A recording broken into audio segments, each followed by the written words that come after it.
अब बात मुंबई की, जहां लाउड स्पीकर से अजान पर बवाल मचा है। बीजेपी ने लाउड स्पीकर पर अजान के खिलाफ ज्ञापन सौंपा है।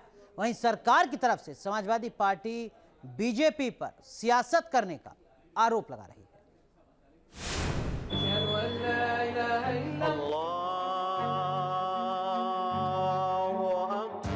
लाउड स्पीकर पर अजान, मुंबई में महासंग्राम। लाउड स्पीकर पर अजान को लेकर शुरू हुआ विवाद। फज्र यानी सुबह की नमाज को लेकर सबसे ज्यादा सवाल उठाए जा रहे हैं। सुबह की नमाज अदा की जा रही है और इसी आवाज को लेकर महाराष्ट्र में इस समय सियासत गरमाई है। लाउड स्पीकर पर अजान को लेकर मुंबई में सियासत भी तेज हो चुकी है। बीजेपी ने साउंड यानी ध्वनि प्रदूषण का हवाला देते हुए लाउड स्पीकर से अजान देने पर रोक लगाने की मांग की है। इस संबंध में बीजेपी नेताओं के प्रतिनिधि मंडल ने मुंबई के पुलिस आयुक्त से मुलाकात की है। कि अभी एग्जामिनेशन का समय है और उस तरफ मुंबई पुलिस जब एक तरफ ध्वनि प्रदूषण के खिलाफ पूरे मुंबई में मुहिम चला रही है, तो फिर मस्जिदों के अंदर अजान को जो लाउड स्पीकर पे चलाया जाता है वो लाउड स्पीकर बंद होने चाहिए। बच्चों को अपनी पढ़ाई करने देनी चाहिए और ध्वनि प्रदूषण के खिलाफ में जो मुहिम चल रही है वो एक उसको एक्सेप्शन न करके सब पर समानता लागू किया जाना चाहिए। आखिर लाउड स्पीकर पर नमाज को लेकर आपत्ति क्यों जताई जा रही है? क्या ये मुद्दा सियासी है या फिर मुंबई के कई इलाकों में मस्जिदों पर लगे लाउड स्पीकर से जिस तरह जोरदार आवाज में अजान पढ़ी जाती है उसकी वजह से लोगों को परेशानी होती है? न्यूज नेशन ने ग्राउंड जीरो से इसे समझने की कोशिश की।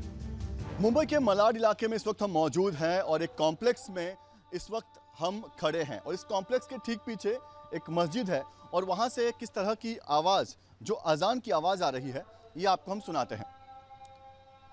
आप सुन सकते हैं इस कॉम्प्लेक्स के ठीक पीछे ये मस्जिद है जहां से इस वक्त अजान की आवाज आ रही है। इस आवाज के कारण इस कॉम्प्लेक्स के लोग जो हैं वो काफी परेशान हैं। वैसे मुंबई के मलाड इलाके से अक्सर लाउड स्पीकर पर अजान के खिलाफ आवाज उठाई जाती रही है। कुछ लोग अजान की वजह से दिक्कत होने की बात करते रहे हैं। यहाँ पर दो मस्जिदें हैं, शिया और सुन्नी की मस्जिद। दोनों अलग अलग नमाज पढ़ते हैं। पहले एक का लाउड स्पीकर शुरू होता है, वो कम होते होते दूसरे का लाउड स्पीकर शुरू हो जाता है और बहुत लंबा और इतनी कर्कश आवाज़ जिसको बोलते हैं, बड़े बड़े लाउड स्पीकर लगे हुए हैं। आप रोज़ सुबह 5:30 बजे आपको आँख खोलनी ही खोलनी है।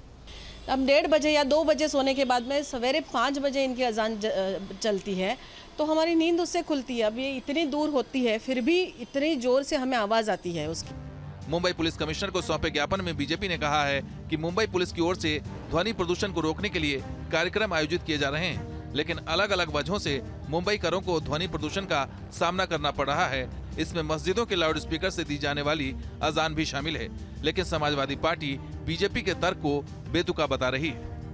हमने इसके पहले एक बार ये आवाज़ उठी थी, हम लोगों ने 1 साल में पूरा मस्जिद में अजान में कितना समय जाता है और दूसरे धर्मों के माइक में कितना टाइम समय आता है, सबसे कम अगर समय जाता है ना तो मस्जिद में जाता है। अबू आजमी कोई भी तर्क दे दें, लेकिन बीजेपी की अपनी दलील है। बीजेपी का कहना है कि इस मसले पर हिंदू मुसलमान नहीं करना चाहिए और मुंबई पुलिस अगर ध्वनि प्रदूषण को रोकना चाहती है तो उसे एक न एक दिन लाउड स्पीकर पर अजान पर रोक लगानी होगी। मुंबई से अभिषेक पांडे और पंकज मिश्रा के साथ टीम न्यूज नेशन।